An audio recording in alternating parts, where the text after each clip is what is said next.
ಮಾಜಿ ಶಾಸಕರಾದ ಜಗದೀಶ್ ಮೇಟ್ಕುಡ್ ಅವರ ಮಾರ್ಗದರ್ಶನದಲ್ಲಿ ಅಯೋಧ್ಯೆಗೆ ಹೊರಟ 106 ರಾಮಭಕ್ತರು.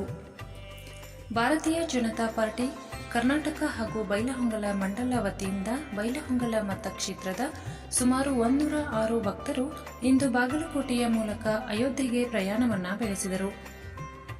ಇವರೆಲ್ಲರ ಪ್ರಯಾಣವು ಸುಖಕರವಾಗಿರಲಿ, ಪ್ರಭು ಶ್ರೀ ರಾಮಚಂದ್ರನ ಆಶೀರ್ವಾದವು ಸದಾ ಎಲ್ಲರ ಮೇಲೆ ಇರಲಿ ಎಂದು ಪ್ರಯಾಣಕ್ಕೆ ಹೊರಟಿರುವಂತಹ ಜನರಿಗೆ ಜನನಾಯಕರಾದ ಜಗದೀಶ್ ಮೇಟ್ಕುಡ್ ರವರು ಶುಭ ಕೋರಿದ್ದಾರೆ.